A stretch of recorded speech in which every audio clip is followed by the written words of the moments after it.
I gotta tell you, man. I'm really excited. Oh, lost audio.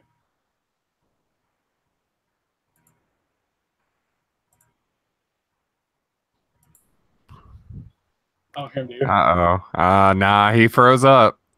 I think I was froze up. Oh, we lost him. I think we got hacked by the CIA. They're trying to Investigating. trying to prioritize some other streams right now. And he's a host right now, too, so it makes it even worse. Well, I guess we will just have to get started without Chris until he manages to... Oh, wait, is that... You've got two. Okay, Chris? There's two Chris's. It literally signed me out the second we went live. I have no idea. You're still showing up in the bottom. Oh, there you go. Oh, okay, there you go. I just ejected old me out of there. I'm Scorpion. That was Sub-Zero. That was my palette swap twin. This is like Chris from another timeline, just like killed the other Chris and kicks him out. That's exactly. Oh my gosh, you're on to me. And I'm wearing the time travel, right? Like, oh my. Who did he do? I am the Doctor, and today's show is actually going to be about time travel. No, I'm just kidding. But folks, this is Retro Reload, and I am your host, DashV, the real DashV, not the imposter that was there just a few minutes ago. That was a show. Yeah. So that was some kind of clone. So, but we've taken care of that. We've taken care of that issue. So we appreciate you watching us tonight, folks. You could be watching the State of the Union, but instead you're choosing to watch something that can actually maybe inspire you and actually change your life. So I appreciate you doing that. Listeners, mate, hey, what's up? We appreciate you tuning into us instead of President Awesome Pants. Chris, you're almost as important as the president in some people's eyes now. You know what? I'm so important. So important. You have no idea how important I am. That's how important I am. I'm so important you can't even fathom the importance of my importance. That's how important I am. I liked your voice pre-show, but we won't go into that. Hey, we're not going to get into that. All these different Chris timelines are coming together right now. I'm telling you. So we got the Retro Sports Gamer also joining us in the chat along with Lister's Mate. Hey, what's up, RSG? It says the State of the Union from Trump. No thanks. So I don't know what he means like that by that. I think he'd rather watch us, the more important show. I know. It says actually I'm watching you while I'm watching the Andy Griffith show on Netflix. That's the Lister's Mate. Hey, you know what? Great choice. Andy Griffith. That's some good stuff. I remember watching that as a kid. Yeah, I like Twilight Zone. That's good. Yeah, I like Hogan's Heroes. Lister gives me an excellent segue, but I'm not going to take full advantage of it right now. But I am going to put in a shameless plug for I have a dilemma. I have a gamer / adulting real life dilemma. And since folks on Twitter are talking about how they love it when I talk about like issues buying pants and things like that, I'm going to go ahead and like just throw my issue right out there on the show. I think we should wait for later in the show to tell. It's gonna be later in the show though. You're right. It's gonna be a little later in the show. I've got a real life, no kidding dilemma that I need your help with. I need you to help me figure this out. And I need you guys, Kyle and Jeremy, I need you guys to help me out too, because this is one of those situations where like I want something, and part of why I want it is because of old school nostalgia, and I remember it from when I was a kid and it was great and blah blah blah. But I'm just not sure. I'm not sure if I should take the plunge. So I'm being very vague. I will get more detailed later, and you guys can help me make this choice. So, before we start, Speed Racer, he usually joins us every E3. He actually picked up a TurboGrafx 16 with 20 games. So I told him, "Hey, you want to come on and show it off? We'll bring you on." Oh, absolutely! I'd love to see. So it came with 20 games, like the cue cards themselves. He told me today about it, so I was like, want to come on the show again? Oh my goodness! My friend's girlfriend's sister actually hit me up, and she's like, took a picture. It was like a GameCube, a PS1, like the original PS1, bunch of controllers and games. She's like, "You want?" Yeah, I want. Yeah. So maybe next week I'll have it in my hands and I'll show it all off. My goodness! Speaking of show it all off, Jeremy, you've got a story to tell too, right? I don't think we're gonna jump straight into it, but yes, it was a little teaser. As you notice, I may have dropped 2 or 3 pounds, maybe more. And I'm actually going to share the story later in the show. All right, yeah, you're looking fabulous, and I'm looking forward to the story there. So, Kyle, I heard that you picked up Monster Hunter. That I did. That's right. Awesome. Care to give us some of your initial thoughts on Monster Hunter? Sure. So these thoughts are just coming from someone who I played about 30 hours maybe of Monster Hunter Try, which is pretty out of the loop for most people that are serious about the game. I did 3 kind of separate playthroughs, and I only played about 10 hours through each one, so I got up to like the same point in those. So that was with 3, and then I did pick up Monster Hunter World over the weekend. So one thing we've kind of been seeing this console generation, especially with like the PlayStation, and it's kind of cool but also strange. Some of these games that I guess you'd consider a little more niche, like Persona or Monster Hunter, that maybe haven't got a console release for a while, or aren't necessarily, I guess you'd call mainstream games for the most part, are really starting to get a lot of attention, maybe because marketing or other reasons. But Monster Hunter World just came out last Friday. So for people not familiar with it, this is I hate to say kind of like Dark Souls, but in a way the game kind of created its own genre in a sense, where, you know, people will refer to a game as a Monster Hunter style game, just like people now refer to things as Dark Souls styles. So the gameplay system with Monster Hunter is essentially you are a monster hunter. So you will go out in these areas, you'll hunt down monsters, you'll harvest items from them, use that to create armor and better weapons, and just kind of rinse and repeat the cycle. I think Monster Hunter Try has such an excellent gameplay design in that everything really folds nicely to each other. Traditionally, people have kind of been kept out by a pretty big learning curve. But I think with Monster Hunter World, a lot of people are saying that that's kind of been brought down maybe a little bit, make it a little more accessible to people while still maintaining a lot of that gameplay depth to it. So far, I'm only 5 or 10 hours into it. I'm enjoying it. If you know, you do like Monster Hunter, I think it'd definitely be a good game that, you know, it's more Monster Hunter.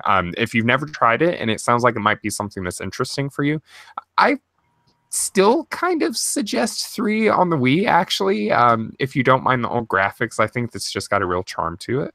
But the new Monster Hunter is, I mean, basically it's another portion of the same thing. So if you like it, it's good. And if you don't know where to start with it, it's going to graphically look a lot better than previous entries, and really I'd say it's pretty accessible. A lot of variety to it as your weapons and stuff, so it's a good place to start, and it seems to be getting pretty good reviews so far. So nice. So you don't need to be previously baptized into other games in order to appreciate this one. Then it seems like you could just jump right in. Right. So it's not a game like maybe the Halo series or something else where you kind of need to have some background of the story and such going to it. Each one of the entries are pretty much their own thing, even though I believe there's some consistencies behind it. So you're not going to get like a whole lot of narrative in there. The focus is on the gameplay and the gameplay experience. But really you can start with any game, but this is just kind of a convenient way for people, especially for those on PS4 to kind of start getting into the game again. So nice. That's a really awesome plug for that game. So it sounds like you're enjoying it so far.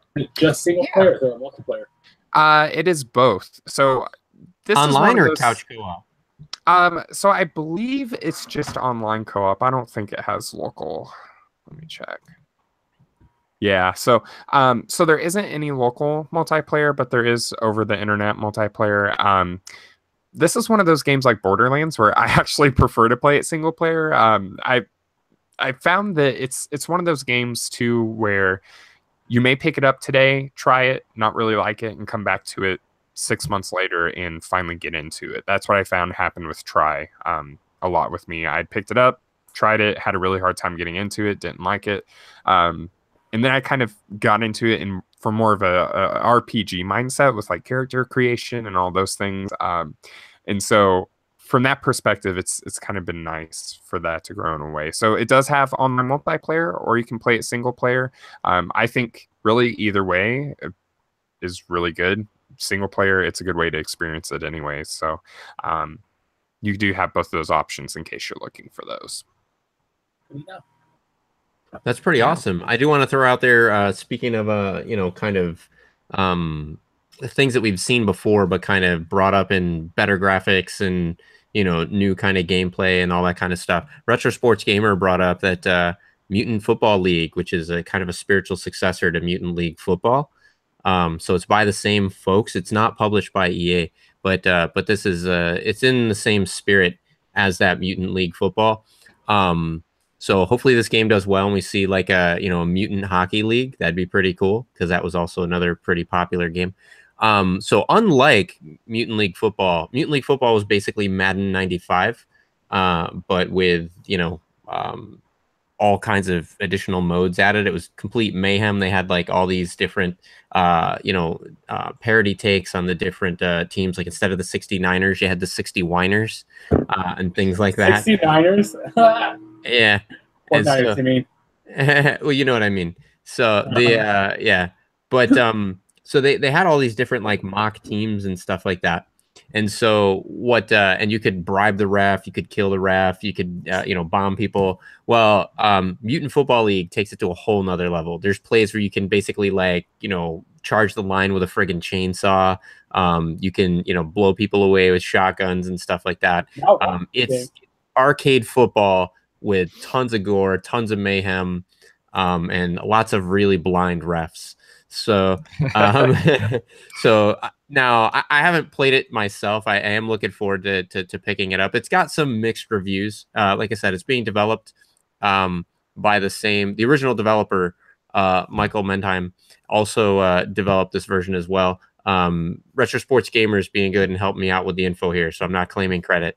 But another thing, and I actually knew this before Retro Sports Gamer brought it up, is Tim Kitzrow, who is the announcer for NBA Jam. Boom shakalaka.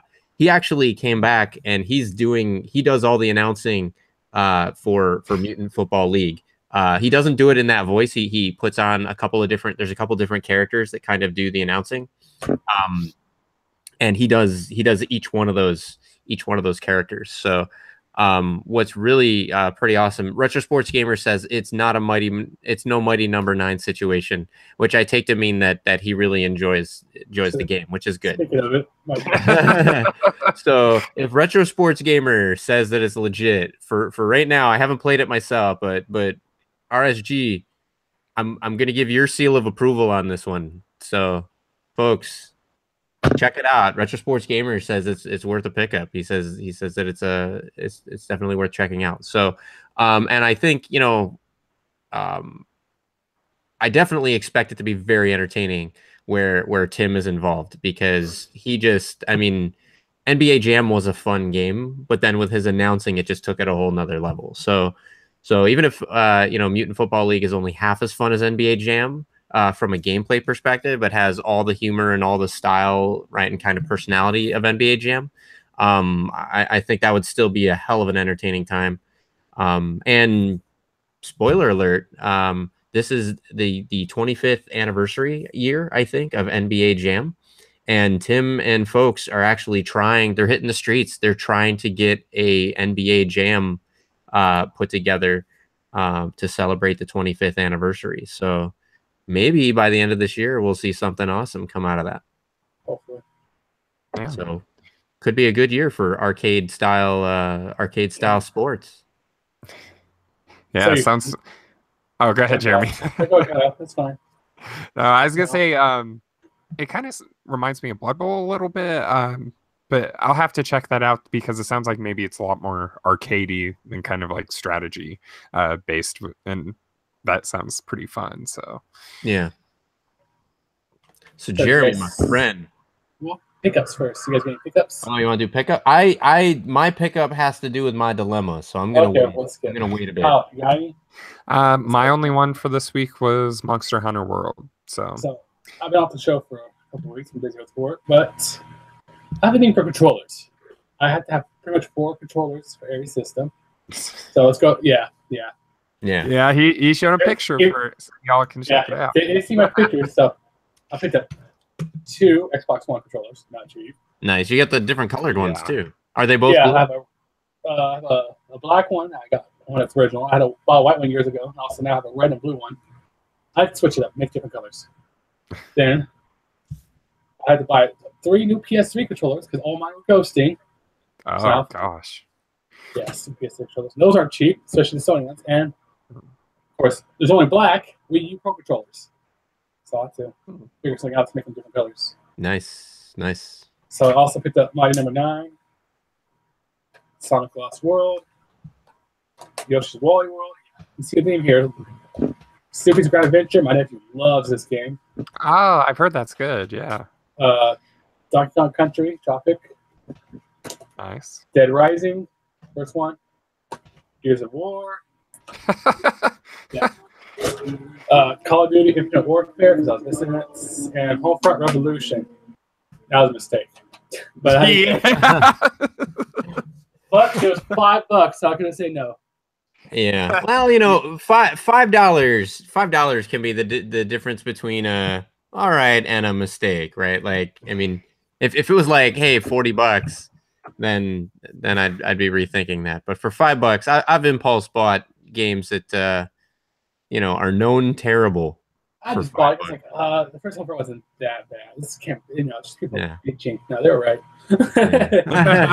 I picked up Rumble Roses for $5.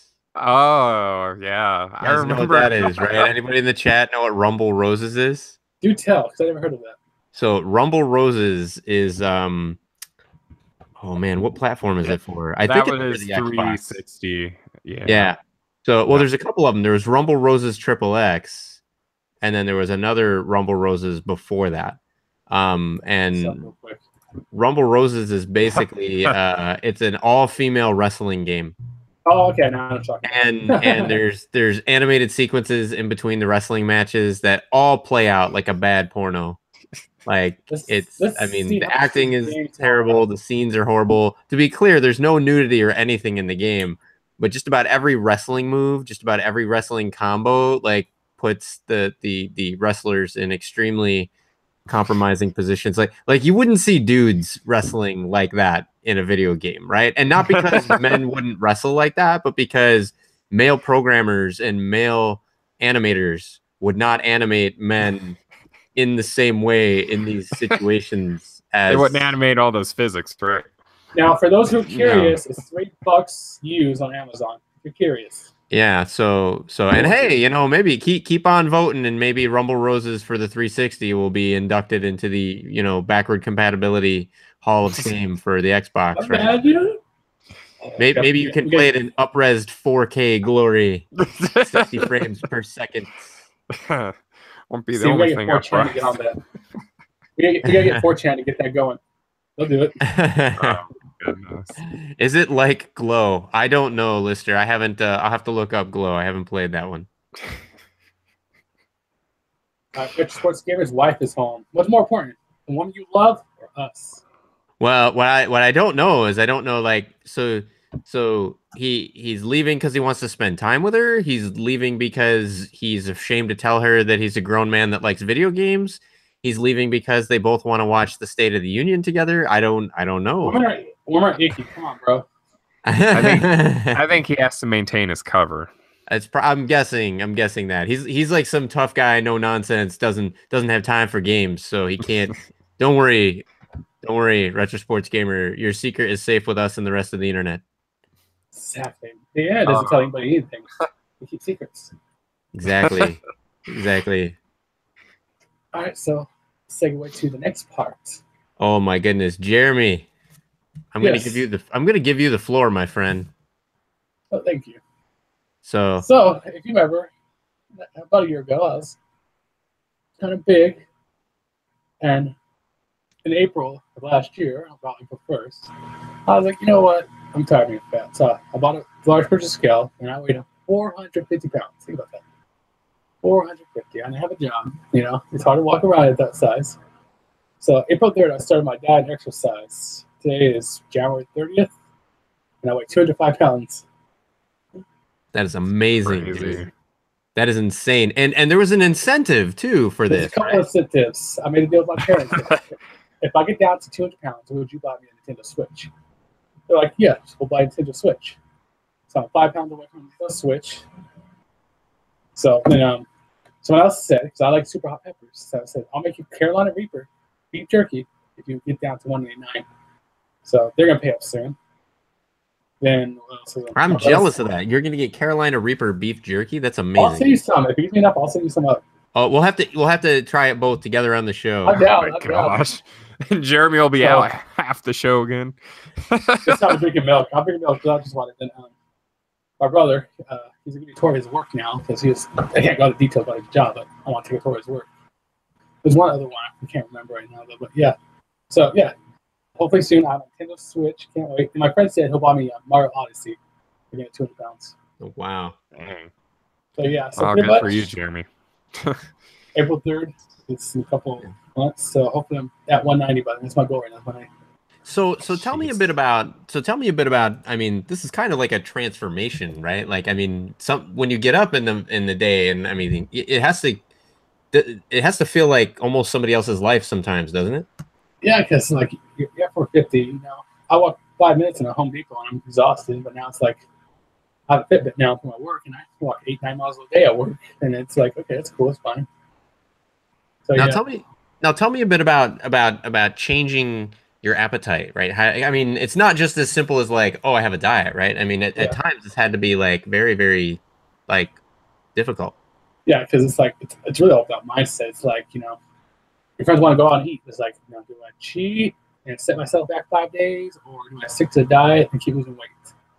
So a lot, you know, and I like to drink whiskey. I like to drink heavy beers and stuff. So it's like I give all that. I give up all drinking, give up coffee, give up soda, give up sugar. Because sugar is really bad for you. Give up carbs for the most part, and give up red meat. So it's like chicken, veggies, whole wheat, stuff like that. It's like, you know, I can stick it. It's like, do you want to be big or do you want to lose weight? It's like, okay, I can stop everybody eat chicken every day.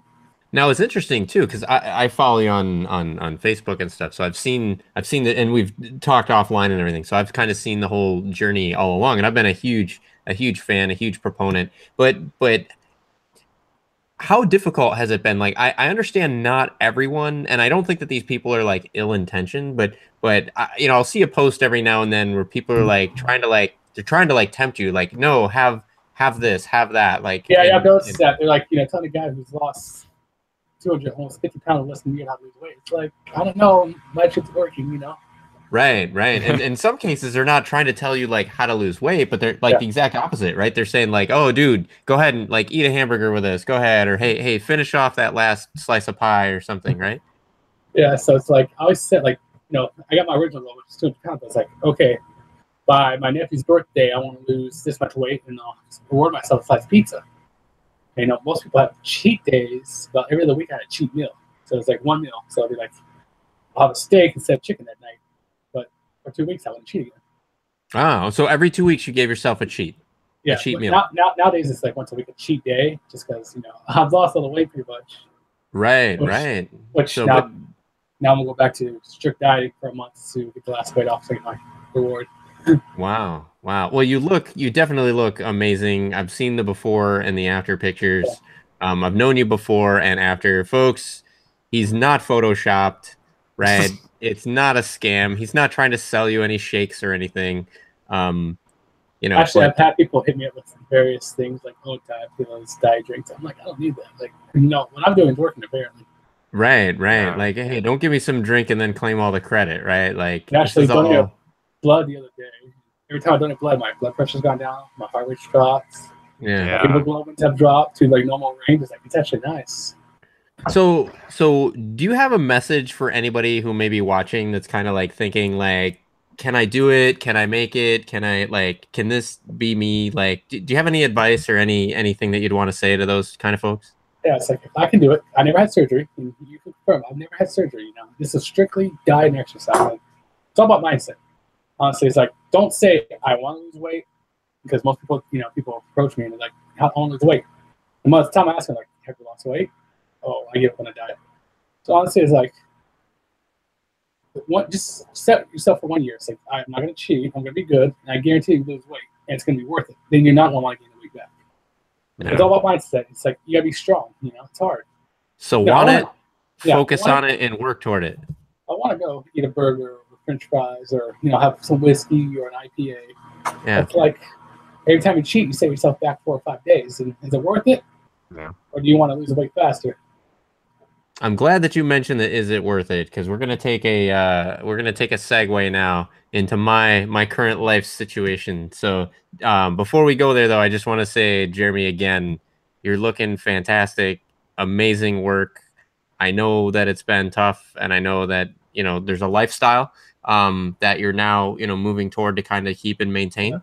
And I 100% support you. And because you have been supportive, you and your wife. Every time I post updates or pictures, you guys are always been supportive. So I do appreciate that. Oh, absolutely. Absolutely. So, folks, if you know somebody that's trying, give them some encouragement, give them some support.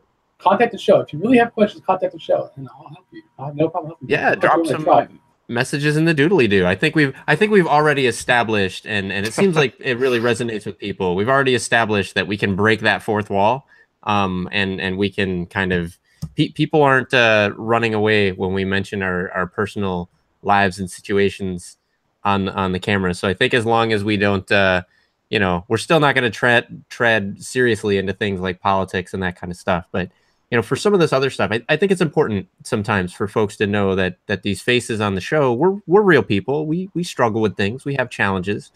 We're folks just like you, and we just all happen to love gaming. So I don't think there's anything to be ashamed with having stuff that we're working on or things that we're trying to improve. But one more thing before we move on, the best part about losing all this weight, people don't recognize me half the time. I can believe it, dude. I can believe it, right? Because the profile, I've seen the before and after. Like the profile is totally different. Like in some of those pictures, you look totally different. And I dealt with this when Kyle was away from the show for a while. Like on Facebook, Kyle, I don't know what the hell it is, but like your pictures on Facebook don't look like you, man. It depending on like the picture angle and the haircut, it's just it can be 0 or it can be 10. Okay, like no, it is. Hey, thank you, because I'm like, am I like weird or something? Like in the not, is my brain not working right? Because like I'll be sitting there looking like, okay, this dude in China, like who the hell is that? Because I thought I knew who that was, but that doesn't look like Kyle. So yeah, it varies a lot. Someone to go to China, and it's just hey, don't feel bad. I had someone basically call me an old man in the store like a couple months ago. So oh my gosh, you don't look old to me. You definitely don't look old to me. You're 25. Hey, apparently I looked pretty old to them. So how were they when they said this to you? Oh, they had to be like, they couldn't have been any older than mid-20s, like my age. She basically called me grandpa, so. So I'm not sure how to pronounce this, so I'm going to try. Apologies if I get this wrong, but Sasas says you look like $1 million, Jeremy. Yeah, I saw that. I was trying to figure out how to say his name too. Yeah, if you can SAASAS, if you can correct us. If you can phonetically spell out how you want us to pronounce your handle there, we'll definitely get it right. So I apologize in advance if we got it wrong. But welcome to the show, because I haven't seen your name in the chat before. So welcome aboard. So all right, so Jeremy, right? You just closed a chapter. Well, not necessarily closed, but you just completed a whole bunch of interesting chapters in the book of your life, and you have many chapters remaining. I'm opening up an interesting chapter. So Kyle and Jeremy kind of know me, and I tend to be a heavy spender sometimes on things, right? I couldn't decide if I wanted to get a PS4 Pro or a Xbox One X, and so I bought both. I couldn't decide, before that I couldn't decide on PlayStation 4 or Xbox One, so I bought both. So I tend to to go big or go home in that regard. I started collecting back I think 3-4 years ago, and didn't stop until I had everything that childhood me ever wanted for a console. Now, here's the deal. There's a once in a lifetime opportunity. So one of my favorite pinball games of all time, not one of my favorite pinball game of all time, has recently been completely remade from the ground up in a limited run of 1,000. Oh boy. And it has additional things on the pinball machine that light up and animate and do all this other stuff. They've completely replaced like a lot of the plastic components with metal components. They've completely replaced all the old, the bulbs with like multicolor LEDs and all this other stuff. So this is like literally piece by piece, part by part, completely rebuilt from the ground up remake of this arcade or this pinball machine. And the pinball machine is it costs $8,000. Woo. Oh, I saw that the other day. I was like, Jesus. Yeah. So I called up one of the places, right? It's on eBay. I'm deliberately not saying what the pinball game is because I'm terrified that I'm going to call up tomorrow. I'm going to make a decision tonight, call up tomorrow, and the one last place that I could call literally had 3 left. Jeez. You're actually going to buy it? Well, here's the deal, right? Like, I don't have, as much as I like to joke, I don't have that kind of money like lying around. Get a second job. Right. So, so here's my dilemma. I'm almost 40 years old. I'm 38 or 39. I don't really remember, but so I've been around for a while. And for that time, I've always been the whole, like, don't go into debt. There's certain debts that you maybe need to have depending on your situation. Like in my situation, I need to have a home debt and I need to have a vehicle debt. Right. But I've always tried to not have like multiple vehicle debts at the same time. When my vehicle debt is paid off, I try to go without having a new vehicle debt for as long as the car is reasonably serviceable. But when the service payments start equaling a car payment, I make the exchange and just go ahead and get a car with payments and a warranty and stuff. So the house I kind of justify as long as I'm, responsible in what I buy and I live within my means, I that's kind of an investment, right? Especially here in the Bay Area. The house that I have right now is worth more than what I originally paid for it because I bought it while the market was completely bottomed out. So it's kind of an investment, right? A car is clearly not an investment. An arcade machine may or may not be an investment, but I mean, that kind of supposes that I want to sell it, which I know I'm never going to bring myself to do, right? Like I will, if I, end up jobless, I will let myself starve to death and be buried inside the pinball machine, right? Like I'll get it out for you. So yeah, so I don't know. Like I know that like so there's the part of me as a kid, right? Like, and not even necessarily as a kid, when I was a teenager and I was going to college. Well, I guess I should rewind just a little bit. I'll give an abridged version of my life story. I grew up in a double wide trailer in the country, went to a small high school with graduating class of 56 people, in which I placed 11th. So sounds really awesome. Like I placed 11th in my class, and then you're like, there were 56 people that actually graduated from what had started out as a starting class of like 250 people. Oh, wow. Right. So like, yeah. So definitely. So my point is small town, right? Both my mom and dad worked. We had a home. It was a clean home. It was a good home, but it was definitely, like, it leaned more toward the affordability side than, like none of the walls had insulation or anything like that. It was like literally like the cheapest, the cheapest mobile home that we could get. Not mobile home. It was a double wide. So they have the 2 pieces and they put them together and all this stuff, but it didn't have any of the fancy stuff. So we had our own home, but it was kind of like the most affordable way that you could get your own home. And what was interesting is the lot that we were put on, there wasn't enough space in the lot for the house to be put in the correct way. So our house was actually installed on the lot sideways. So yeah, so these kinds of things, right? So when I went to school, like I wore hand-me-down clothes, right? That my mom got from like friends or something like that, or we'd go to like we'd go to Ames or Jamesway back in the day. Those places existed, and we'd get whatever was in the clearance thing. My shoes were like the generic shoes, so I got picked on a lot. I didn't really have a lot of stuff, but we had a few things, right? We had my uncle's Atari 2600 that we played for a while. And then one Christmas, because I have three sisters, one Christmas, we all me and my three sisters all agreed, hey, look, we'll learn to share, we'll learn to like take turns, etc. Just please, none of us want any presents. We just want a Nintendo Entertainment System. That's all we want. And so mom and dad came through and they got the family a Nintendo Entertainment System. But then all the games that I bought were like, used games that I bought off of friends, through school and everything. So that's how I got like Blaster Master. I had a friend that could not get past the first boss, and it frustrated the hell out of him. And so I offered him $20 for the game, and he took it. And this was when the game was selling still for like $50, right, in the store. And that's how I got other games like Contra and things like that. So I would just, I love now. Oh man, I love the frustrating Super Nintendo hard games because I could always just, hey, I'll give you $20 for it, right? And like, so, but that's how I got those games. And we only had a handful. We only had like 10 or 15 games.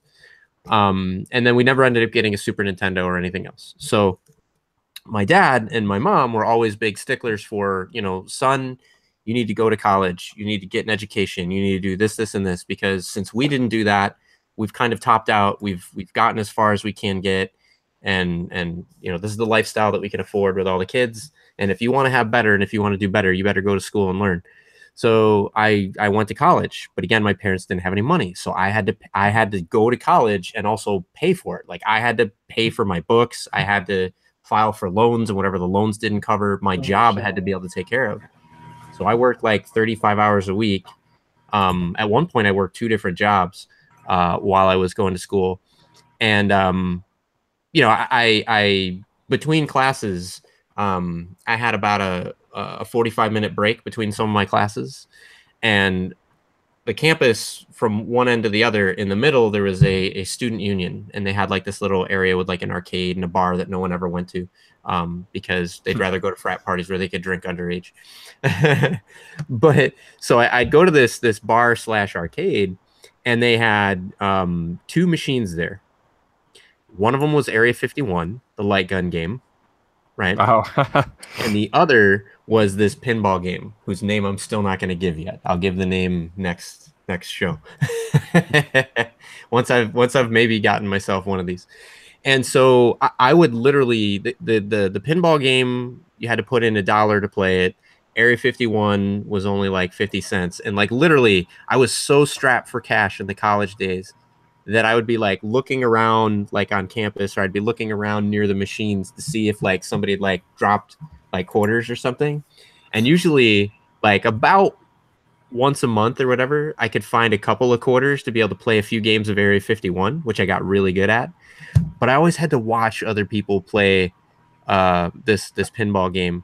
And one day this guy's like playing, and he's on like a really good run. And then finally he's like, crap, I have to go to class. He's like, dude, have a ball, right? And he just gets up and leaves, and he's at like, almost at the end, because it's one of those, there's different stages and you can unlock different things and all this other stuff. And I'm like, wow, holy crap, like this is amazing. Now technically I also had to go to class, but I skipped class to play this game, and I almost friggin' beat it.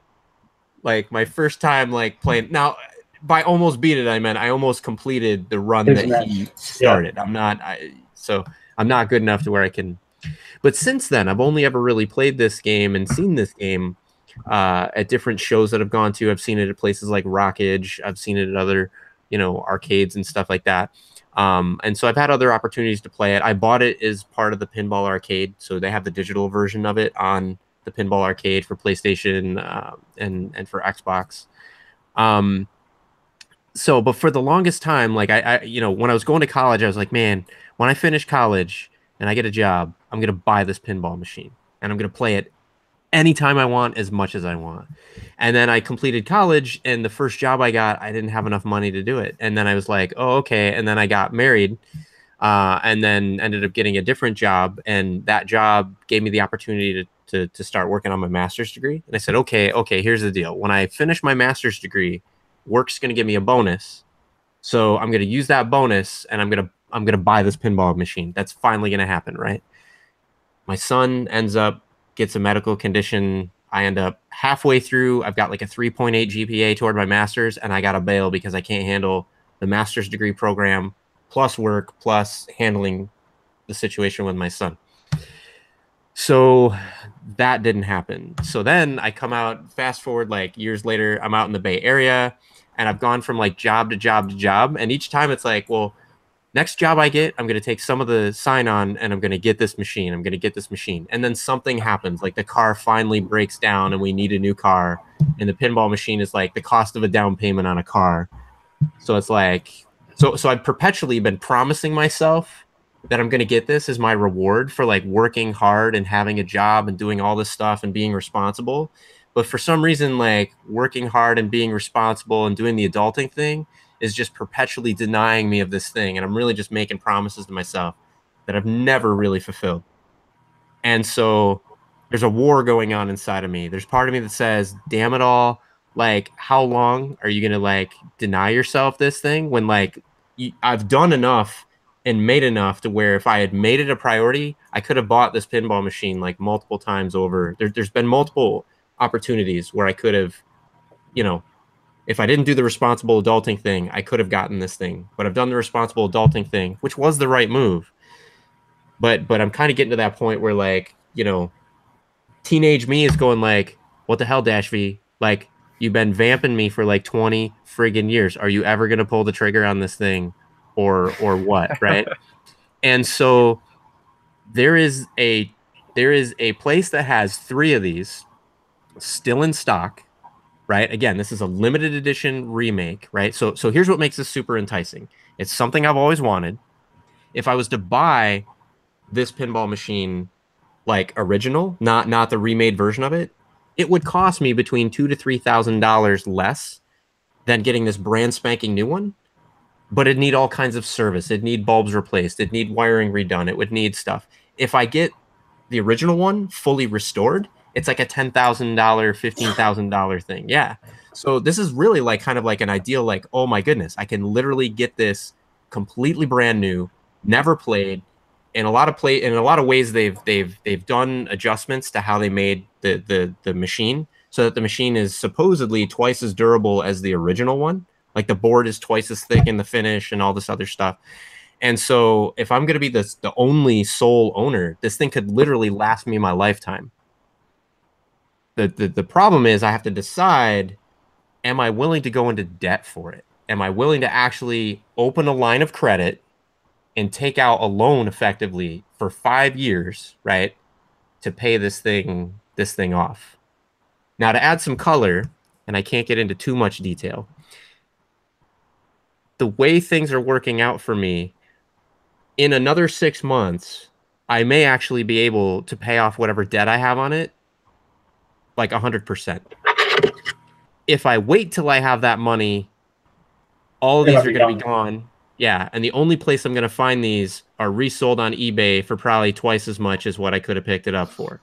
So it's the classical case of when I have the money, it'll just raise itself to be out of the reach of the money that I have.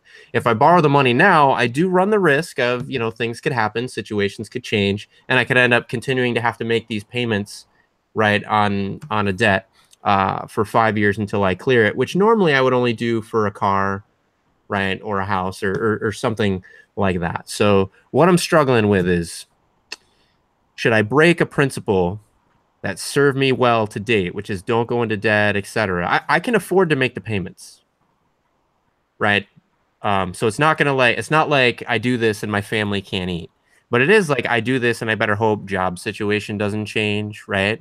I better hope. Comes up in 5 years.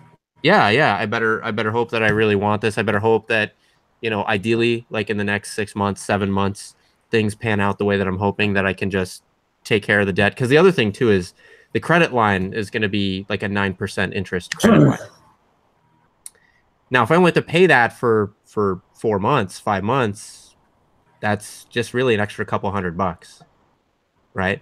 If I have to pay it for the whole lifetime of the loan, it ends up being an extra $4,000, right? Yeah. So, folks, what do you think? Right? What do you think I ought to do? I'm going to ask Kyle and Jeremy here. I don't want to ask you guys who are still with me in the chat. Hopefully, I didn't adult too hard and scare you all away. But what do you think I should do? Do you think I should take a risk, take a plunge? Or do you think that adult DashV that served me well this long, do you think you should just say, shut up, teenager, this is how it's going to be, right? You just keep waiting and eventually maybe something good will happen. Me personally, because I have really good credit. Actually, I think credit and wasn't big on credit. I say no because, you know, I've always been big on preparing credits. Yeah, it's $8,000 plus. Like you said, it takes you 5 years. That's another $4,000. And just like 5 years, a lot of things can happen in 5 years. You never know. Yeah, they certainly could. Kyle, what are your thoughts? So Jeremy says no. What are your thoughts? And to be clear, I'm not going to do it based on like somebody specifically said yes or no. I'm not going to be like, damn y'all, like. My gamer side is like, do it, Dash, do it. Like my adult side's like, don't do it. Yeah, I'm really just looking to see like what would other folks do, right? Like, would other folks be as conflicted as me? Like, am I the only one that ever has these? Like I said, my adult side says no. My gaming side says just do it. Yeah, Jeremy, how about? Or I'm sorry, Kyle, how about you? I mean, that's personally. I mean, even if I think of like my favorite games, like I have just a small little collection of a series over here, and if like the only way I was able to attain even like the only working copy in the world was to pay $8,000 for them, like, man, I don't know about that. I don't know about that. Well, I think with console games though, it's a little different, right? Like with console games, I can see like Little Samson being like $500. I can see that being absurd because we know that it was never worth that much. Like with this particular pinball machine, it's not that much because it's artificially inflated. It's that much because the software, the electronics, the upgrades and stuff that they put in, like that is literally how much it pretty close to how much it costs to make the game. I mean, maybe they're making like $1,000 or $2,000 on it, but they're not making like, I mean, if you look at percentage wise, right? Yes, of course, there's got to be a markup, but I mean, we're talking, we're talking like $8,500, right? Signed, sealed, delivered, right? It could be at my house in a week, and it's I don't know. To me, like pinball machines, especially like even stand-up arcade machines, don't necessarily have this. Like I wouldn't pay $8,000 for Area 51. I'd pay like $500, $800 for Area 51. But the reason that I'd be willing to pay more on a pinball game is because pinball games kind of have a personality. They have a style. They have a yes, I can have the digital version on Xbox or on PlayStation. It's not the same play. But it's not going to give me the same feel, right? Like when you're playing that game and you hit the bumper, you hit the rail, or when the sound system is shaking it, or you're trying to shake the machine to get the ball to do what you want to do, but you're trying not to tilt. Like there's a level of interaction and engagement with the pinball machine that you just don't have with other forms of gaming. And so really the purest form to be able to play it is to have the actual machine. And so I guess, for me, that's part of the extra kind of draw. I mean, yes, I have it on Pinball Arcade. I can play it, and it kind of scratches the itch, right? Like if I just want to hear the sound effects or, whatever. But as soon as I actually want to really play the game, right, and I want to try to bump or I want to try to do some of the more advanced things, it becomes clear immediately, even if I had a VR helmet on or something, I'm not playing the actual pinball table. I'm playing some digital recreation. So okay, we got a couple responses. Listermate says, here's what I've learned. There are times where you have to tell the fates what's going to happen and force it to happen. You and everyone deserves a dream. He says start a GoFundMe or a crowdfunding thing. And so you can see, oh, Troy's here.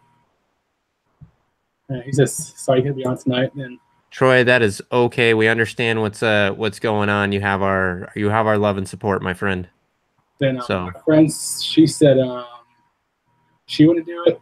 My other one says you should do it so you can pass it down to your kid because you deserve it because all your college days you never got it. So yeah, you got different answers. I've been denying myself for 20 years. For 20 years. So all his college days he's never played it at all, and the one day he did the game, his inner child came out. Who would not want to relive that moment. So, and that's to me, I guess, what it is. You know, after a hard day at work, a long day in traffic or something, to be able to come home and like Dash, just do it. You flip a switch, and for that moment, be like, to be the kid at college that could actually do it, right? Like for me to be able to do something, there's a lot of stuff I've done. There's a lot of stuff that I've accomplished. And I'm not saying that in a bragging sense, but it's just the like to get where I'm at today, there's been a lot of sacrifice and there's been a lot of work and all that stuff. And in spite of all that work and in spite of all that sacrifice, there's still a handful of things like this that I ain't really had. And it's not that I've never played it again since then, right? Like I said, like every now and then, like I'll go to California Extreme and I'll get to play it. But at California Extreme, it's not like I can really enjoy the experience. I don't know if anybody here's been to California Extreme. It's good. It's amazing. They have like dozens and dozens of pinball machines, dozens and dozens of, they literally have like a half a mile almost of pinball machines and arcade games on free play. But the problem is the entire Bay Area is there. So you're literally in a line of like 7-8 people to get like one shot at this thing. And inevitably what happens is I'm in the line behind like a whole bunch of people that are pinball wizards, right? And they're there like all day, right? And I get to it finally, and I get like 5 minutes, drain 3 balls, and then I'm done, right? Like, and it's like I got enough to scratch the itch, but not enough to really like, I don't want to just be able to play the game. I want to be able to like master this game. Like I want to be able to because I actually saw the guy that turned it over to me. He did on another day actually play it start to finish, and I watched him beat the whole entire game. And I'm like, wow, like I want to do that. Like the game just has so much charm and so much personality. Like, I have a important question. Hopefully it's not too personal. How's your wife? So my wife understands. I have to say, I would never do this. Full disclosure, I would never even consider this if this wasn't something that my wife and I discussed. So we'd already discussed it. It's not like the Christmas tree thing where we don't agree, right? Like my wife is willing to like, okay, we do the budget, we can make the payments, we could make them the whole length of time if we needed to. But you know, the situation is there's a certain amount of money I get basically every paycheck, and there's a certain amount of money she gets every paycheck. That's kind of our like, you know, we can do whatever the hell we want with it money. Now, for me, in my particular situation, the monthly payments would completely absorb all of my don't care about it money. So literally, if I get this, until it's paid off, there are no more pickups. That is like the pickup. Are you willing to make that sacrifice? Well, here's the deal. When you already have practically everything that you want, except for, right? Like, honestly, like I got the Xbox One X and I got like the PlayStation 4 Pro. But again, she was totally on board with that. And we got those as mainly like, there's stuff that we both wanted. Like we both wanted a 4K Blu-ray player. So we ended up getting one. We both wanted to be able to play Detroit Become Human and the new Kingdom Hearts game and Final Fantasy VII in near 4K. So, right. So these were kind of like mutual buys, but like, you know, things like me, you know, picking up a Super Retron or something like that, or me picking up, you know, another game or something. And to be clear, right, like this is another, if I actually pay it off, if the thing that I'm hoping pans out in the next 6 to 7 months. I know the situation. I'm hoping it pans out for you so you get paid. Right. I could pay it off, right? And in paying it off, now I'm back to like in another 6-7 months, I could be back to like my regular pickup money in addition to having the pinball game. Now, if things don't work out the way that I'm hoping that they work out, I could end up, I still got to make payments, and I just have to deal with like, nope, that's a really cool game, or that's a really cool whatever, but nope, maybe for Christmas. Maybe my wife will get it for me for Christmas. Do you have a spot to pick it up? Because now, so you're convincing me, because you're like, okay, I'm going to sacrifice 5 years of pickups. If you want to do that, then, you know, I don't see a problem. So I'm personally... I say do it. Order it tonight. That's all I gotta say. Order it tonight. I'm personally willing to do it, but I have to fill out the whole, like, you know, there's a whole form I got to fill out, right? Like I got to fill out the financing form. I have to agree to the terms, etc. All that. So it's really more of like as I get closer to actually like doing it, like actually having to like, right, in debt myself, like I start to feel like the adult me comes through and it's just like, Okay. Stand over here, right? Like in 3 more days, they'll sell the last 3 ones. You won't be able to get this. You'll eventually get over it and you'll deal, right? And you'll move on with the rest of your life. I mean, as long as you have a budget where you're doing pickups with, and you're going to make that sacrifice, I don't see the problem since you know your pickup money is going to that. My wife knows, and my wife's been part of it. My wife's been part of this discussion before, right? Of okay, yes, you can spend the bonus money when you finish your masters, and you can get it, or yes, we can get it with the next sign on, and then the car breaks down, and then it's like, like I'm not gonna say like, honey, you can't have a car because I want a pinball machine, right? Like it's not. Can't you just walk? No. so I definitely don't hold anything against her at all in any of this. She's been nothing but supportive. But it just kind of seems like, I don't know. It seems like adult me keeps getting in the way of teenage me, and maybe that's been a good thing, right? Well, I think at this point you're better off financially than you've ever been, so there's also that. Yeah, which is not to say that I'm rich or whatever, but I'm definitely I'm in a situation. And I guess that's really the problem, right? Is I'm in a decent situation, and so like, do I want to jeopardize that situation, right? Like it doesn't take a lot of missteps. It doesn't take a lot of like, oh, I'll just buy this. Oh, I'll just put this on credit before you go from being in a good situation to going, crap, I'm one of these people where like, I wonder what my collection can fetch on eBay because I got to start paying off some of this stuff, right? Like I don't want to like go in that direction because I'm really not like, I'm not like I own an island well off. I'm not like I can't afford it. Now, right? Right. I mean, if I want to take a vacation, I still have to save up for it, kind of deal, right? So it's not like I'm like independently wealthy or anything. Do you have a spot for it? Because I know you live in a 3-story. So actually, what's funny is I told my wife, having a spot for it will be a wonderful problem to have. So there's a couple candidate places. I remember you had that tube TV. You're struggling to get the stairs. You had a little pinball machine.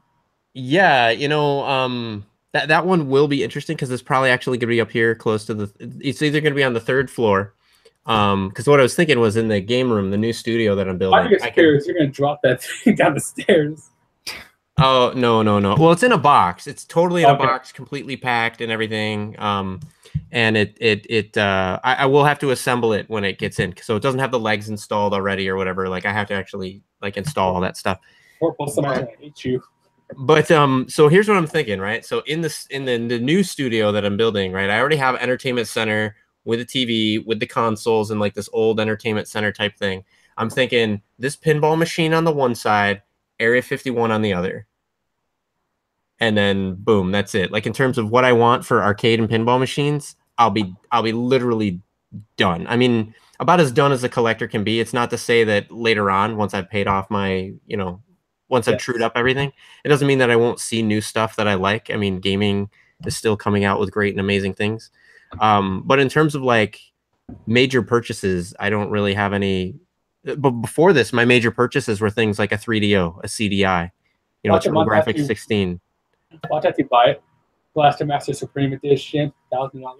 Oh, dude, if there's $1,000 version of Blaster Master, they can have it. I don't $1,000 love Blaster Master. Now, I will say this: if they came out with Blaster Master Pinball, maybe. You sell the other one and go get the maybe Blaster Master. No. I wouldn't sell the other one. No, not at all. Not at all. So Kyle, my friend. Yeah, he's been quiet this whole time. He's like, yeah. Damn it, Chris. He's like, what can I say? Your mind is already made up. But it's not, is the thing. I'm like conflicted. I'm trying to convince myself it's okay. Okay, we'll decide right now. I don't know. There's a phrase I saw. I don't know if it was like Kanye or Jay-Z or who it was that said it on Facebook. Someone posted and they were saying, if you can't afford to buy it twice, then you can't afford to buy it the first time. So that's a total crap saying. Like, I wouldn't have a house. I wouldn't have a car. Like, I probably wouldn't even have more than one pair of pants. Okay, Chris, here, we'll decide right now. Heads or tails. You get it right, you get to buy it. Call it. Heads. Congratulations. You need to buy it. So he needs a coin. All right. No. So far, okay. So we had like. I said no, unless you're willing to make that sacrifice. Yeah. So Jeremy advises against it. Kyle advises against it, right? Lister said yes. My one friend said no. Yeah. My friend said yes. You had a friend that said yes, and then a friend that said no, right? No. Yeah. So that's almost evenly split, right? So and a quarter gave it to you. And the quarter said that I could. So I don't know. This doesn't really help. I do agree with whoever said, you know, I could definitely like give it, you know, my son and everything. Like I don't think I'm gonna be the only one in the house that's gonna enjoy this game. Like I don't know if my wife will play it or enjoy it. I don't really know. I do think that my son would play it. I do think it'd be an interesting, you know, thing to have when company's over. I'd hide that thing. What's that? I would hide the thing if you roll over. So like, Chris.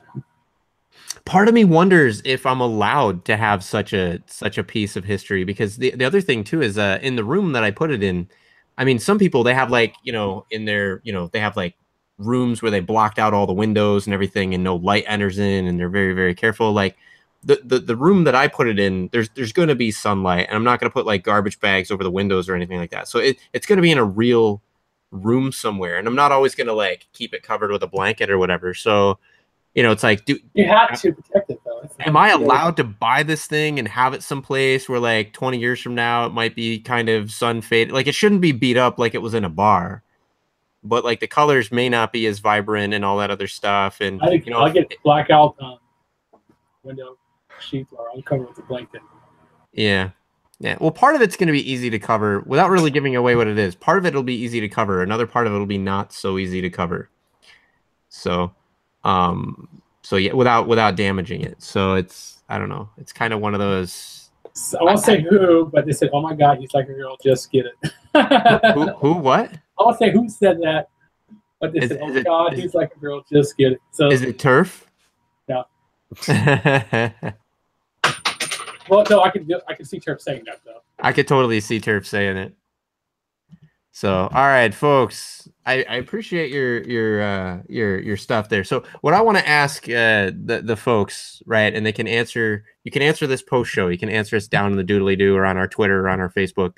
Have you ever really taken a leap? Have you ever incurred debt or taken a leap and taken a risk on, you know, I don't know if I can afford this. I probably shouldn't be buying this right now, but it's gaming and it's a franchise I love, or a game that I love, or it's a limited edition I don't want to miss out on. And so you do it. If so, what was it? And do you regret it?